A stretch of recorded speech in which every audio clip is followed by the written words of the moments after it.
When you're building your own pedal board at home, it's always hard to know exactly the right materials and the right processes in order to get it to look neat, just like all of the Instagram-worthy pedal boards you see from guys like Brian O'Million or Goodwood Audio, when you're seeing these beautiful cable runs, great cable management, and beautiful looms. So today what I'm going to show you is 5 easy ways to level up your DIY pedal board assembly in the tools and products that I use and many of the pros use in order to facilitate those beautiful cable runs, those neat lines, and perfectly organized rigs. So the first thing that I always recommend whenever it comes to creating a neat and beautiful pedal board is using zip ties and tie-down mounts. Now, a lot of you know this because you've seen these before, you've probably used these before in either this application or something else. But really, it's kind of the standard amongst pro rig builders to be using these materials, and not all of them are created equal. I know a lot of people go on Amazon and they maybe just buy the cheapest cable tie-down mounts or the cheapest zip ties they can get, and there actually are differences within reason between the really cheap stuff and maybe the more industrial applications. I always like to go for the marine grade tie-down mounts because the adhesive on the back can withstand heat and humidity and some moisture, knowing that you're likely going to be putting this pedal board out in an environment that maybe won't be as friendly as a temperature controlled indoor environment. So for that reason, the marine grade stuff is really great. It allows you to make sure that this tie-down mount is not only going to support and secure those cables with the zip tie around it for many years to come, but is going to make sure that it doesn't lift off or it doesn't reorient itself depending on the conditions that the pedal board is in. Secondly, with the zip ties, it's important to get the right length and the right width. Most of the standard zip ties that we see available in most hardware stores are a much thicker gauge zip tie than what would be required for a pedal board.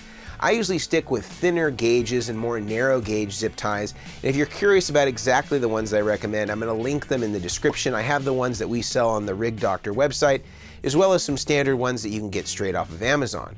One thing that's also handy to do is get a little bit more of an extended length. The standard length on most low profile zip ties is 4 inches, but they make longer versions that can be up to 6 or 8 inches. That can really be helpful, especially for larger cable looms, so that you have plenty of leverage to tie those down to the adhesive back tie-down mounts. And as far as best practices, I usually look to either put these side by side each other in a straight line or go in a pattern of every other, depending on how stiff the cable is that I'm working with. If I have a really sort of loose fitting cable that maybe has quite a bit of movement in it, or maybe is not quite as stiff of a center conductor, those sometimes may require more zip ties to get that really straight line, whereas a cable that's got more of a solid core or a thicker center core can often be a little stiffer and can line up really nicely with fewer zip ties needed in order to kind of keep that line really straight. And again, from a functional standpoint, this may not be so important if you're skipping every other, but if you want it to have that beautiful look that you can see a guy again like Brian O'Million from O'Million Audio getting, you're going to need to use more tie-down mounts in order to make sure that everything's staying straight from start to finish of whatever that line is that you're establishing for all your cables to route on the pedal board. The second key material that you need to have is painter's tape, and I use a lot of painter's tape on pedal boards for multiple reasons, which we'll go into right now. The first reason is to establish where I'm going to put those beautiful rows of tie-down mounts and zip ties. What I like to do is use the painter's tape as sort of my leveling line so that I can maintain that straight line throughout my loom as I'm applying the adhesive tie-down mounts to the pedal board. Usually what I like to do is tape that against the back of the deepest pedal in the first row of pedals to establish where my first group of cables is going to run. The reason why I put it against the back of my deepest pedal is because I don't want my line to be sort of intersected by the back of a pedal and have to kind of loop around it. It doesn't have as nice of a look as a straight line, so by setting my line based on the pedal that's deepest in my first row, it allows me to have an unobstructed line going the full width of the pedal board. And I like to use that painter's tape against the back of it because it gives me enough depth where I can clear any of the DC cables that might be coming out of the backs of pedals, and gives me enough space where I can sort of start to create that loom. And not only will I incorporate typically my audio cables in that loom, but also my DC cables. And there's not going to be any consequence to putting your power cables and your audio cables in the same loom or in that same track of tie-down mounts, so long as there's no AC. If you have AC powered products, those are going to need to be separated from the audio cables, but for most of us, we're only using pedals powered by DC, so it's not a problem if they all come together in that common loom on the pedal board. The second thing that I use painter's tape for, which is just another great organizational tool, is I like to make most of my cables on the pedal board in half. And what I mean by that is I make a longer length cable than I think I'll need, I solder one end of it, and then I route it through my loom of cables with all those tie-down mounts, and then I terminate the other side to the pedal that it's connecting to once it's reached its destination. And this is for pedals that are maybe further away from each other and are not just side by side where you can make easily small little patch cables to connect them. This might be going from a first row and then bringing a longer cable up to a second row. I'll terminate one side, I'll leave the other side blunt cut. That means there's no connector that's attached to that. I'll route it through my nice wiring loom, and then I'll solder on the other connector once I've already got the cable in place and I know exactly how long it needs to be to keep it nice and neat. I like to do this so that I know where all the cables are and what they're going to, especially if I'm going to be swapping cable ends between a first and second row, or if you're using a tiered system like our Vertex pedal boards between the bottom row and the top row. This allows me to stay really organized so I know exactly what that cable is going to be connected to and what it's already connected to on the opposite end of that long cable run and that loom where I've already maybe zip tied the cable in multiple times. This is also really helpful if you have a switcher rig and you have a bunch of different cables coming out of every send and return on the switcher. I like to mark those with painter's tape on one end and terminate the other side already in the switcher, and I'll just mark it like send one, return one, or send to, return to, so I know exactly what it's corresponding to on the opposite end of where it's already plugged into. The next thing I love to use in order to maintain a neat and tidy pedal board is actually the use of risers and lifts. This can be in the form of an individual pedal riser, which is just made to make one pedal slightly higher than another. This could be as little as a ½ inch or as much as 1½ inches in some cases. This allows you to have two different levels of pedals and allow you to access that second row of pedals without obstructing anything on that first row, not hitting any knobs, accidentally turning something on or off. But the other thing it can be really cool for, especially if you're using smaller heights like ½ inch heights, this can also be a way to stagger the difference between where all of your 1/4 inch connectors are placed. Sometimes your 1/4 inch connectors kind of butt into each other, and if you raise one just a ½ inch, then you're able to get those pedals closer together because you no longer have those two connectors butting up against each other, and you can overlap them on top of each other because you've staggered that height. Now, this isn't a good candidate for every style pedal because some pedals are already quite high.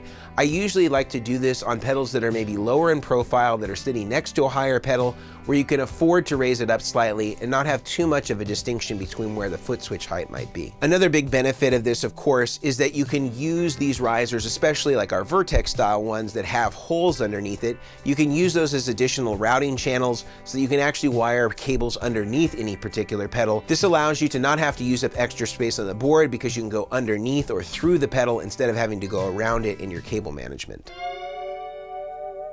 The next important piece to really help organize your pedal board and clean up those lines is using some sort of interface system or patch bay.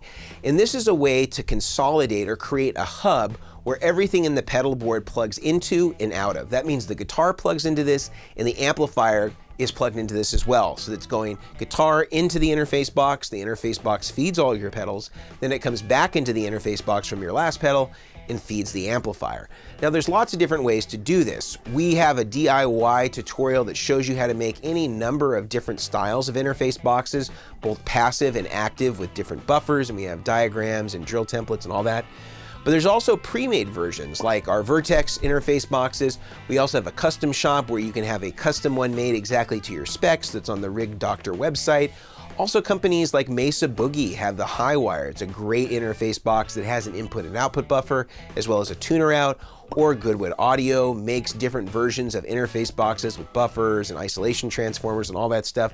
So there's lots of different options as far as interfaces are concerned, and it allows you to minimize the amount of places that cables are coming in and out of your pedal board, consolidates it to one place, and for the good ones also offers lots of buffering so that you can take care of all your input-output buffers, have all the isolation that you need if you have a multi-amp setup, utilize an effects loop without having to plug in new cables or reroute things depending on what amplifier setup you have. This is just a really great consolidation tool. And beyond being a great consolidation tool, what it allows you to do is signal condition the entire rig. When I'm talking about buffers, these are the things that allow you to be able to drive long cable lengths without having any consequence to the tone. And most of the good ones have a buffer up front, which is making sure that it's loading the guitar pickups properly and converting the signal to low impedance to feed all your pedals.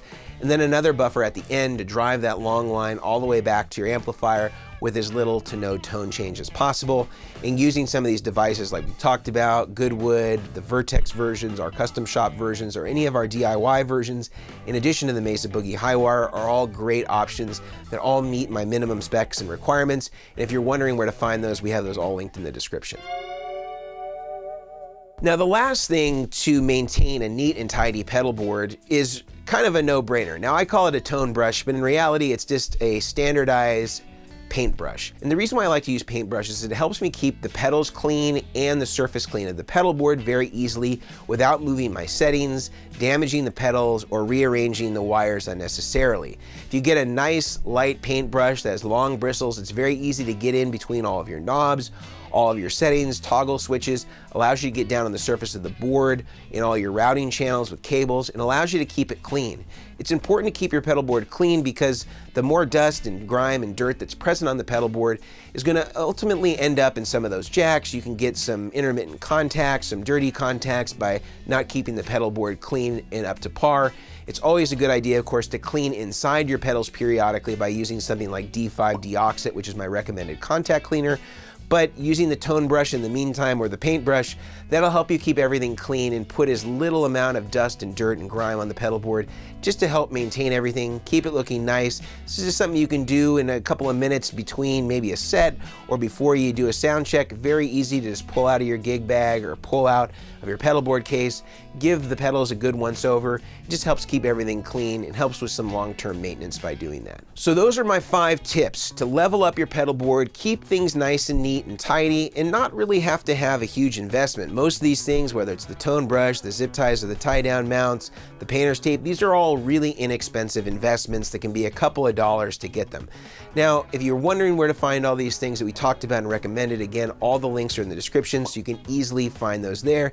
And if you have any other recommendations or questions about some of the things that we recommended, please do put those in the comments below. We'd be happy to hear from you. I'd be happy to answer those for you so you can get on your way with revamping your pedal board, improving the neatness and the tidiness so that you can get a very beautiful, pro-looking, Instagram-worthy rig. Now, if you like this video and you want to support us, I highly recommend you give us a thumbs up and you subscribe. And if you want to support us further, you can head over to therigdr.com where we sell a bunch of pedal board materials just like we talked about today, as well as cables and things like that we can make custom for you in your rig. Or you can buy one of the Vertex products over on the Vertex Effects website. We have all of our dealers listed as well, so you can find somebody that's a retailer near you. And if you want a free way to engage with us, we have the Chairman of the Boards podcast, where I get together with Brian O'Million and Grant Klassen from O'Million Audio and Goodwood Audio, and we talk all things pedal boards and gear, talk about signal flows and all the things that you're going to want to know about in order to build a pro pedal board of your own. So do check that out if you haven't already. Until next time, I'm Mason Marangella from Vertex Effects, aka The Rig Doctor. See you later.